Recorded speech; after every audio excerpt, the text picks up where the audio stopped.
right, I get the opportunity to introduce our day chair today, Claire Burkett. Claire, it's so great to see you. Claire is an operations manager who specializes in organizational change management and process improvement. A Minneapolis native, she now lives in St. Paul with her husband and two children, Paul and Margaret. Claire is a 2007-2008 Rotary Youth Exchange participant in Rodez, France. It's probably Rodez, France, right?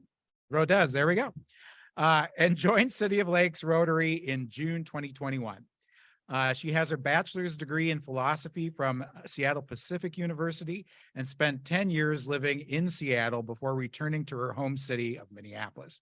She currently works at Optum. So please welcome Claire. So good to see you again, Claire.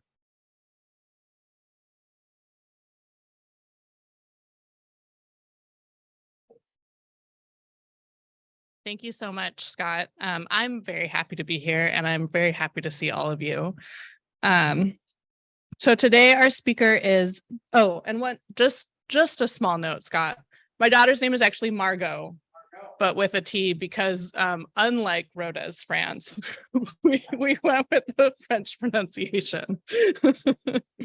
Our speaker today is Jill Bernard. It's my pleasure to introduce Jill. Jill Bernard is the director of education and board treasurer, Huge Improv Theater. Huge was founded by improvisers Jill Bernard, Joe Bozic, Mike Fotis, Nels Lennes, and Butch Roy in 2005, and moved into its first long-term home at 3037 Lyndale Avenue in 2011.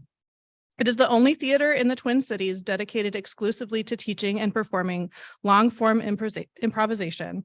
Huge is proud to be host to over 500 shows and 600 students per year, and an ever-growing, ever-diversifying community of performers and enthusiasts. They are also host to improv festivals such as the Twin Cities Improv Festival, the Black and Funny Improv Festival, and the Tiny Funny Fest.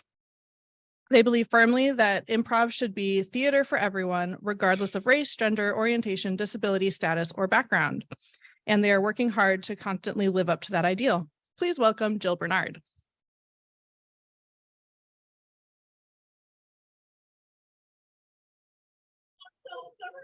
Thank you. Never have I received such a thorough introduction. So lovely. As mentioned, my name is Jill Bernard. It's my honor to be here with you today. Thank you for not sitting near the front. How else would I know I was in Minnesota if someone actually sat near? So far, the Zoom friends are even farther. It's okay. I don't know how much you know about improvisational theater. Has anyone seen improv of some kind? Okay, many of you have. For those of you who haven't, improvisation is creating comedy or theater on the spot with no script, just using the principles of agreeing with each other, being creative, being spontaneous. And the reason I wanted to talk to you about it today is because I really feel like improvisation is one of the ways we can connect with each other on a human level. That's one of the things we've been discovering that improvisation can do. We've known it all along, but I think it's really been highlighted for us. It was funny to sing "Let's Go On with the Show," because as you in 2020, we weren't able to go on with the show. The show sort of ground to a halt, and it was very intriguing to realize what we mean to each other, even when we're not performing in front of audiences, and what improvisation can do. I'd like to give you kind of an improvisational feeling, some brief training. Would you just yell out your first name? That was correct. Well done. Now, could you just make up a name and just yell out that name? Go ahead. Correct. Also correct. Congratulations. You have just improvised. We get to create pretend worlds and have them be real. for just a small amount of time, a small window of time. It's funny to be at the Women's Club of Minneapolis because this was a Minnesota Fringe Festival venue for quite a long time. And so I have done improv in this building on that stage. I would like to ask you another question. Who here considers themselves creative? Could we? Okay, some people, Braca, are they raising their hands online? I don't know. Are you raising your hands online? Okay. Who here is an artist? Would you call yourself an artist? Okay, one friend. I have two friends. I have two friends. When you ask that question of children, they all raise their hands. When you ask, and you know, there was a funny study done maybe 20 years ago where they took a group of bankers just across the financial industry and gave them a creativity test. And they all scored a little low. No insult to bankers, but they scored a little low on the creativity test. Then they told the bankers to take the same test again, but pretend they were hippies while they took it. And while they were pretending they were hippies taking a creativity test, they scored a lot higher. So what that says to me is that when we're children and when we're hippies, like we have a connection to our creative selves. I myself believe everybody is creative. And I love running into people who are creative in ways that they don't know. I met a friend who doesn't think of themselves as creative, but invited me to their home. And they had organized all of their books by the color of the spine. And didn't think of that as creative. I was like, oh my goodness, your bookshelf looks beautiful. And you did that of your own accord. You didn't see it on a TV show. You just decided to do that, this little tiny burst of creativity throughout your day. The thing about creativity is it's a little tiny form of leadership.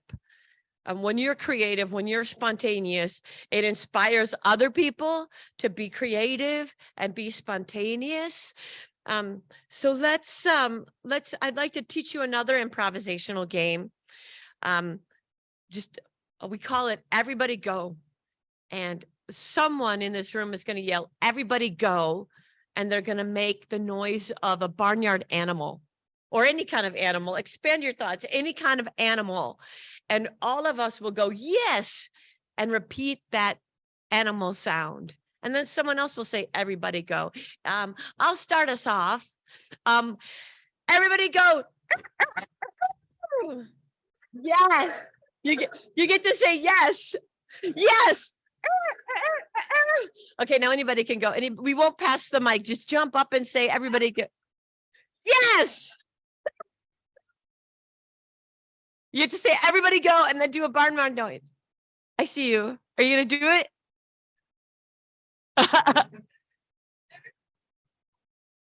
Yes. Ike. Everybody go. Yes. Yes.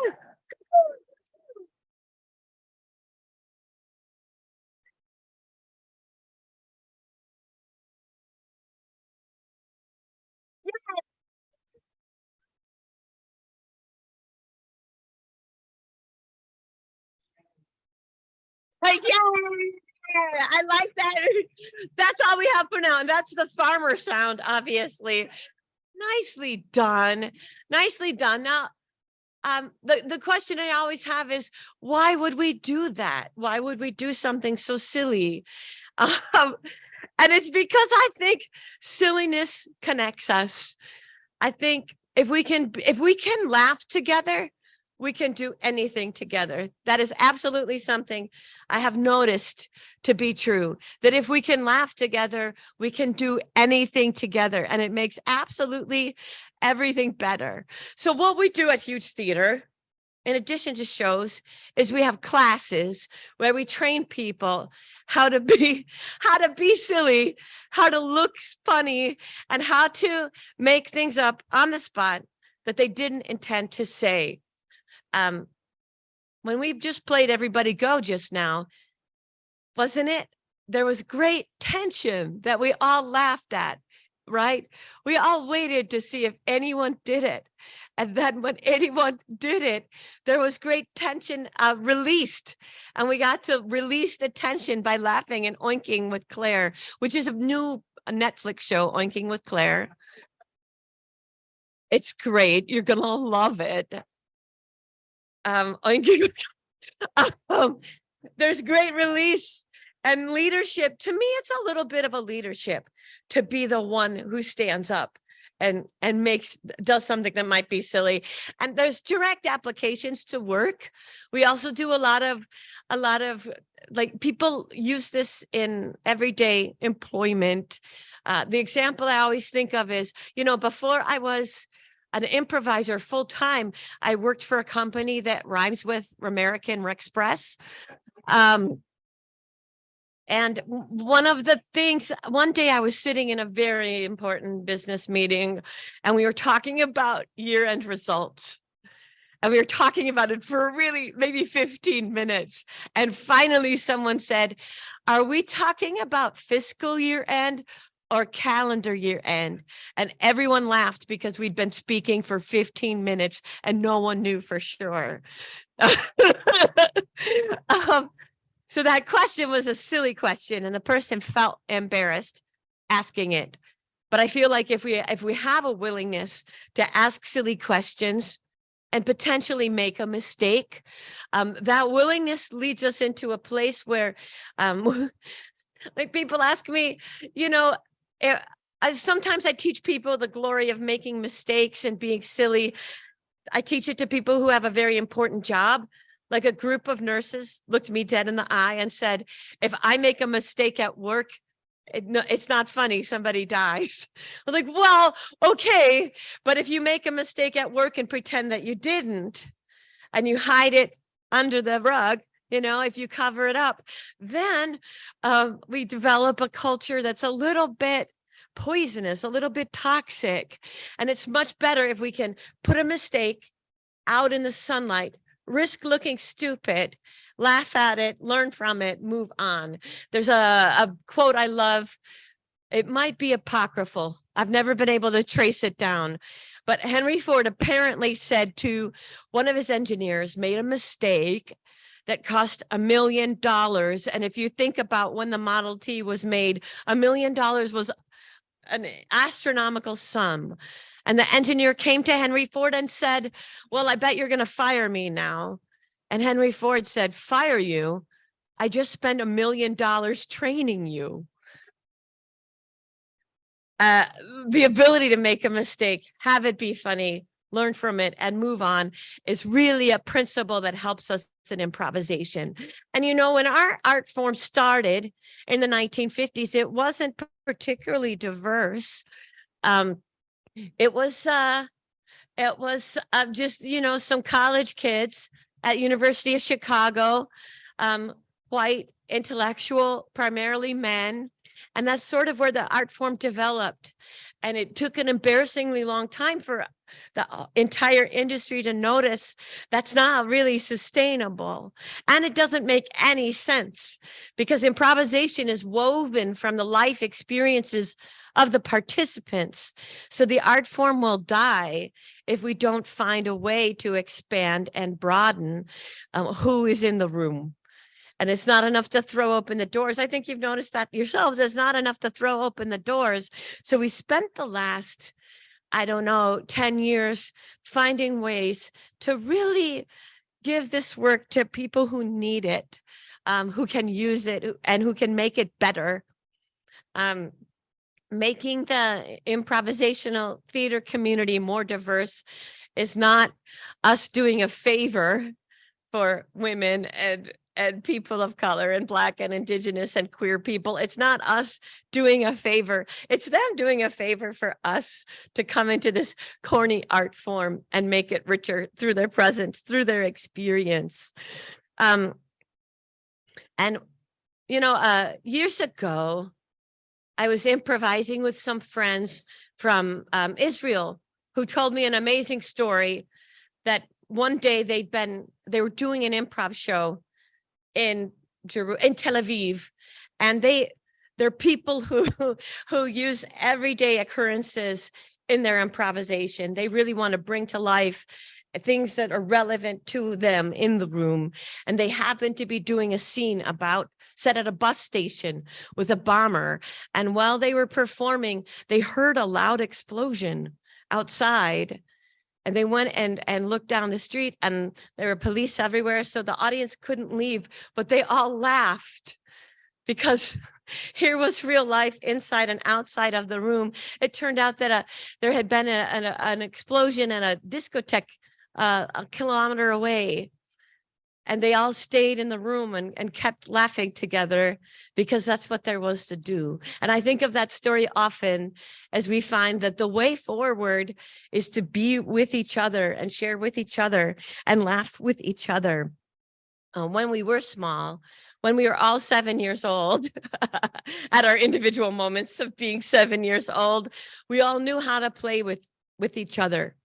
And it was the most fun when we could play with each other, no matter who was there, and invite over as many people as we could. And that's why we do improvisational theater.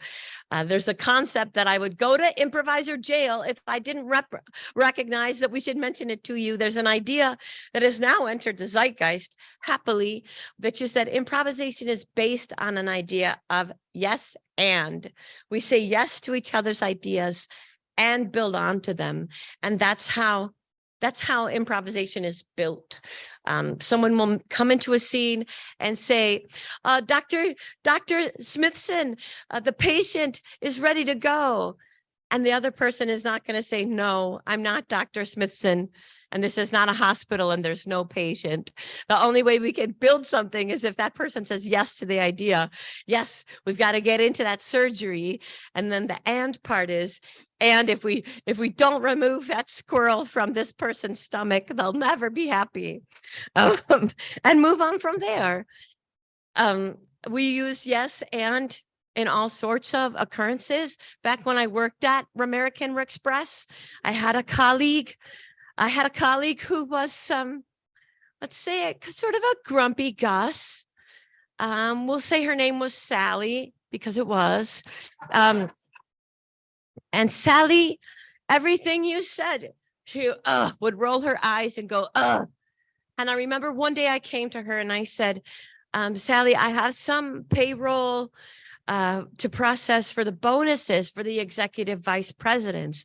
And she said, it's off cycle, and that's going to require Paul's signature on every single document. And I said, yes, and I've prepared some exception forms. They're all ready for, and she said, well, Paul's in meetings all day. And I said, yes, and I will stand outside conference room A and grab him on his way to conference room B. And she said, well, I'll have to upload all of them individually. And I said, yes, and I've made a spreadsheet to make that process easier.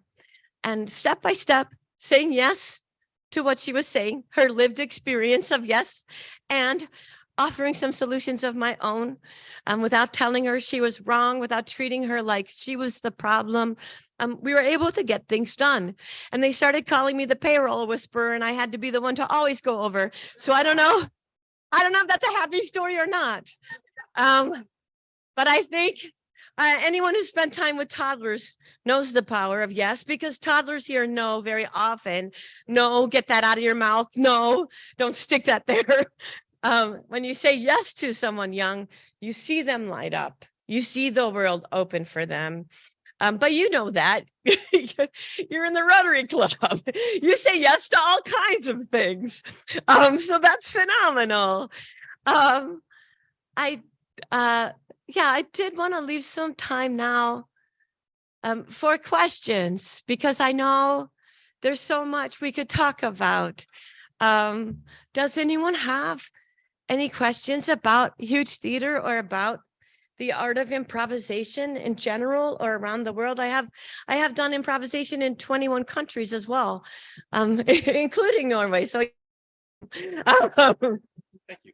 any questions at all? Or am I in the back? Wait for the mic. Wait for the mic for our Zoom friends. Hello, Zoom friends. It's not a question. I happened to be living in Chicago from 1965 to 1970. You were right there. In the near north, blocks from Second City.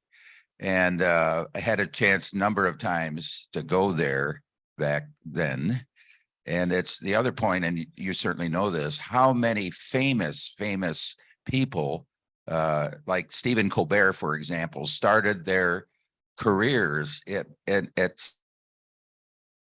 and the number of very famous people that came from, and that's probably true with Brave New World here, I think is in some way similar, because they've been doing that for almost since the 70s, I believe. So just a comment. Not a Yeah, question. Stephen Colbert actually started in the coat check at Second City. He jokes about how many great improvisers started in the coat check. David Mamet, the great playwright, was a busboy at Second City. And it's the birthplace of all of the comedy that you see right now. Came either directly or indirectly from those first improvisers.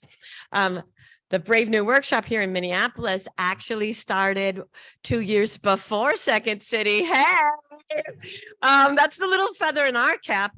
Minneapolis's Brave New Workshop is the longest running satirical comedy theater in the United States. Yeah, and started before Second City, and has been running continuously, first under Dudley Riggs. If you have not read his autobiography, get your hands on it. That is a read. That is a read. And I hear he even cleaned up some of the stories. Yeah, thank you. Oh, what a time to be alive. You had a question over there or a thought? Thank you very much for revealing this side that we all have, I think, to some extent. My question for you is, on the assumption that most of us in this room are improvising from time to time and just don't realize it, do you have a way of sort of spotting improvisers that don't know it? Oh, I already did it. All the people who stood up during Everybody Go and made a barnyard animal noise will receive an invite in the mail. Yeah, isn't that interesting? I think you're absolutely right. We all know people who are great improvisers. For example, my mother is one of those people who's just like, when things don't work out, she figures out what to do. Right. And that spirit of figuring out what to do when things have come apart is the heart of improvisation. And we see that no matter what people's actual trained discipline is. Yeah. So you've talked a lot about how improvisation is normally associated with comedy, and I think that's something that we all associate it with. Is it ever used to explore other genres of art and creativity? It absolutely is. What a beautiful question. In Sweden, we saw a group do an improvised August Strindberg play. It can be used to create serious pieces as well. And that's probably a trend of the last 15 years that people are like, how can we use this to create more dramatic work that still has the advantage that improv does? Improv has the advantage of being live in the moment, created spontaneously. Part of the difficulty is that one of the reasons human beings laugh is when they are surprised or when tension is broken. And improvisation creates that effect, whether or not it's intentional. So sometimes if you looked at the transcript of the improvisation, you would say, oh, that was quite a serious piece, but the audience was laughing the whole time because they were surprised and because tension was being broken. But yes, I've done quite a bit myself. It's in terms of sometimes called dramatic improv. But it's less popular because I think, shouldn't say popular, I should say well-known, because really the television show Whose Line Is It Anyway is most people's, in the United States, most people's introduction to the art form of improvisation. So they see it through that lens, which is beautiful because I love what Whose Line Is It Anyway did in terms of introducing these games to families so that people can play it at their house with their children, teaching them these simple, fun improv games and sharing them with the world, I think is really quite beautiful and quite a gift, but it has sort of imprinted comedy. I got my start with comedy sports, and comedy is in the name. So we will never, that show will always be funny. Yeah, but it is out there, not much in the Twin Cities.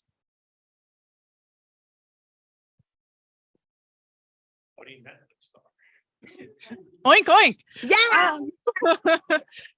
So it sounds like Huge is focused more on long form improv. Can you talk a little bit about the difference between short form and long form? You Isn't that mentioned silly? Who's Yeah. Line, and then my reference point is Middleditch and Schwartz had their Netflix special, which was long form. But I think it's possible that a lot of people don't know the difference. Oh, it's very possible because no one knows.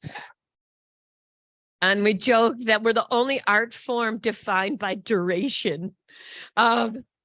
Short form, it's called short form improv, which is like Whose Line Is It Anyway?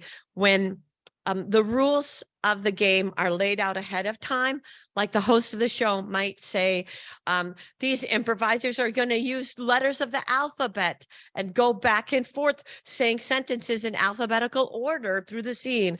That set of rules is set ahead of time.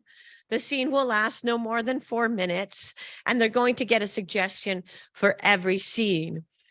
In long form improvisation, we're more likely to get between 0 and 2 suggestions at the beginning.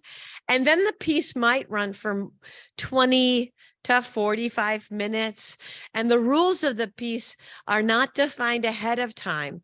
We don't know if there's going to be something specific that happens. Sometimes there's a light template, some sort of guideline, like maybe we know there will be a true monologue and then some scenes, but that's all we know. We don't know the rules, and it does tend to be longer in duration.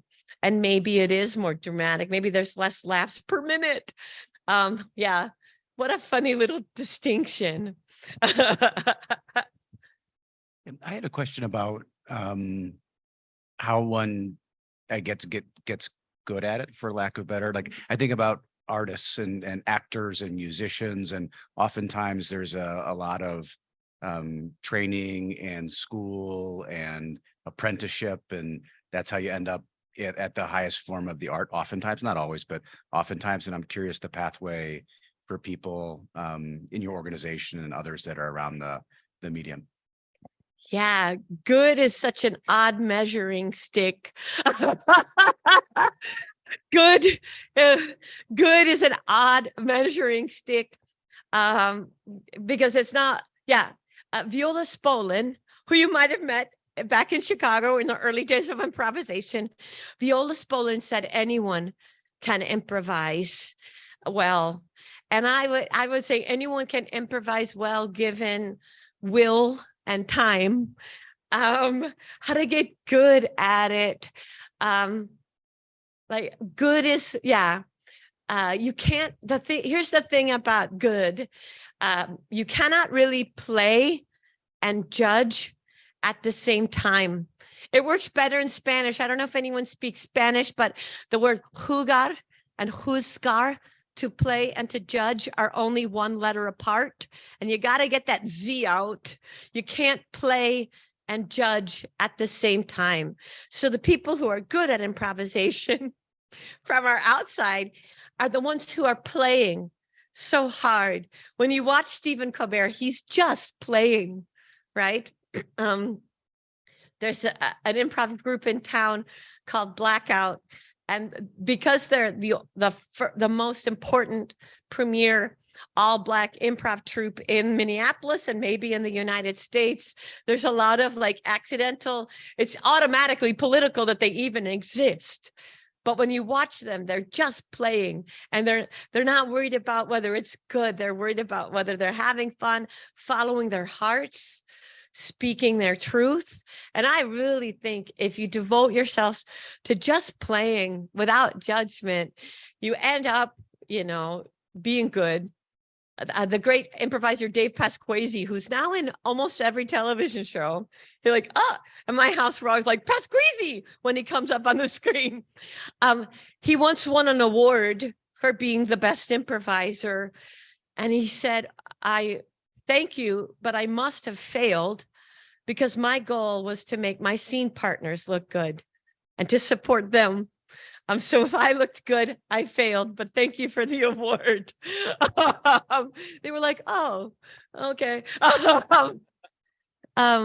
Yeah, good is not the goal, just to follow your heart and be curious. I think the most successful improvisers are curious. And so they pursue the yes part of yes and find themselves in really interesting situations just by saying yes to things. This may be a very similar question. So for folks who leave here today going, wow, I want to be more like that, but they have the tape in their head going, I can't do that. That's not me. I'm not creative. What are some ways that people can tiptoe into this in their everyday lives? Yeah. Okay. So the big jump would be this Friday at 1:30 p.m. There's a workshop specifically for this category of people at Huge Theater. It's for people who are not trained as improvisers and have no intention of being on stage, but would like to learn these tools. It's with our friend Elena Garcia, who's visiting, because today is actually the start of the Twin Cities Improv Festival. So there's a lot of improvisation starting tonight, going on through Sunday. If you go to twincitiesimprov.festival.com, you can see the whole schedule. But that one particular workshop that you'll see listed on hugetheater.com is for non-improvisers. And I think that's a nice way to start. And then the next smaller chunk is every month at Huge, we have a class called 1 Hour Improv, where you just do improv for 1 hour and then run away. Like nobody has ever, melted into the floor. Everyone has survived, 100% survival rate, as mortified as people come in, because it is only 1 hour. It's really fun. You meet some nice people and you end having just a little pocket full of tools. And then a third way to just practice being more spontaneous is, I'll teach it to you right now. There's a little game we call it Shatner, because it sounds like William Shatner. And what happens is, like, if Brock and I are partners, come by this mic so we can both be heard. If we're partners, we're going to tell a story one word at a time. I'll say once and you'll say upon. Yeah, once. Upon. Decade. There. Are 12 midgets that love to sing. Yay.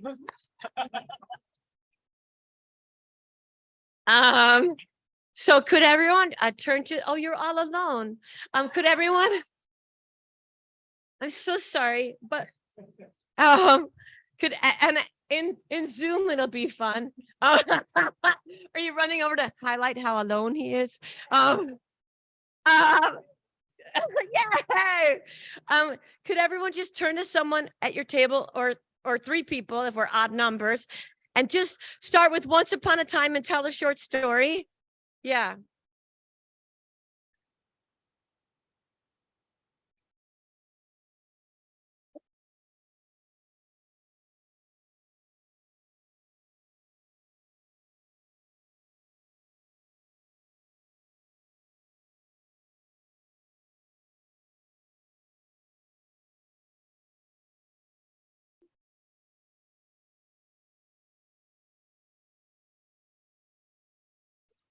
Beautiful. We'll never know the end. We'll never know the end of the story.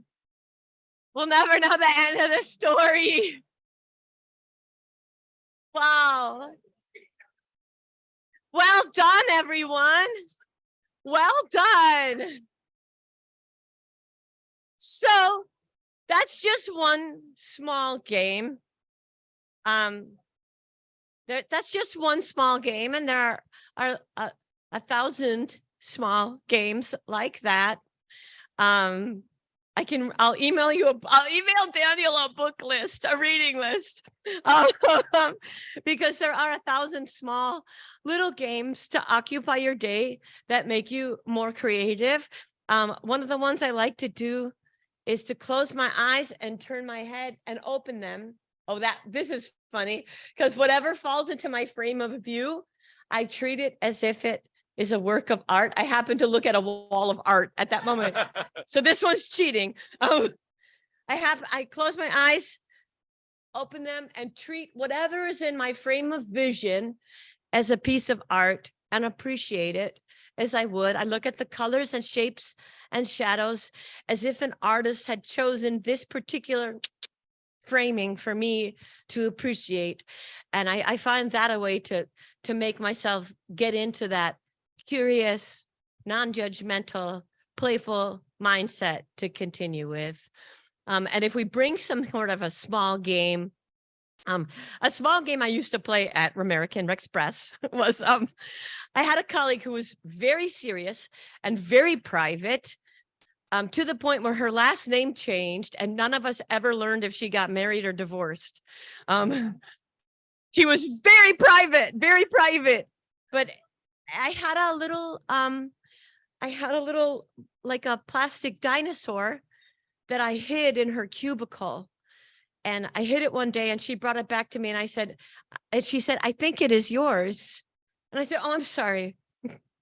And then I hid it there the next day and the same pattern repeated. And then I got more elaborate and I hid it different places in her cube. And sometimes it took a while for her to find it, but she always found it and brought it back. My piece de resistance was I hung it through the ceiling tiles so that when she opened her cabinet to get her technical manuals, it swung out into the room on a small cord, to put some playfulness into every day, because they say you work better with people to whom you feel a personal connection. Like having a best friend at work is a real factor in employee satisfaction. They have measured that and found. And dissatisfied employees waste, on average, I think, I can't remember, it's like 30 minutes of every hour. Right? So if we spend 15 minutes of every hour doing something silly and fun, well, then we're returning 15 minutes to the bottom line. So I think making time to do something fun and silly and playful is honestly valuable. And coming up with little games that we can play together is honestly valuable. And a survival tool that makes life worth living. I have a question. Please. When you play these games over and over, how do you keep them fresh? Or when you're doing improv, how do you not just rely on what got a good laugh the night before? Well, I'm really blessed that I have a terrible memory. That's why I'm doing it unscripted theater. I do have a degree in theater from the University of Minnesota. Go Gophers! But to me, the novelty is in the freshness of it. And sort of, have you seen the television program Ted Lasso? It's written by an improviser. Jason Sudeikis is a very talented improviser who got his start at Comedy Sports, the same as I did. And there's a line in there, be a goldfish, to just let things go with the memory span of a goldfish. You can't hang on to it. You have to let it go. I don't know how people with good memories achieve that, but I achieve it with just having a very poor memory. You look like you're. Thank you. Here's our friend. Thank you. Cheers. Yeah. I have to improvise this a little bit, so I'm going to do this instead. If you can stay up here with me though, Jim, for just a second, because in lieu of a gift for speaking to us today, I'm going to have you sign this book, My Father's Dragon, which we will then present to Way to Grow. So a third grader can have a book signed by a leader in our community. And we are going to give you, this is the old school part, a bookmark made by folks in a project that we support in Haiti, so that you can keep that with you and be reminded of your time here with us today. Oh, that's That's So, amazing. Thank you so yes, much. thank you very much. And it was fun to play with you today. Thank you so much. All right. And I want to thank all the folks who were part of our program today. Steve Rathke, thank you for being our great greeter. Gary, thank you for the reflection. Steve Morris, thank you for doing Happy Bucks. Claire, so good to see you. Thank you for being our day chair today. Our Zoom masters, Brock, Greg, and Brian, thank you very much. And Dick and Steve, thank you for being our club administrators. July 5th. We have a meeting next week. You are not going to want to miss next week. So make sure you're here next week, June 28th. But July 5th, we will not be having a meeting because of the 4th of July. So because of the proximity of July 5th to the 4th of July, we are canceling the July 5th meeting. Do not come here or get online on July 5th, but be here next week. You aren't going to want to miss it. So, all right. Thank you all so much. Have a great Rotary week.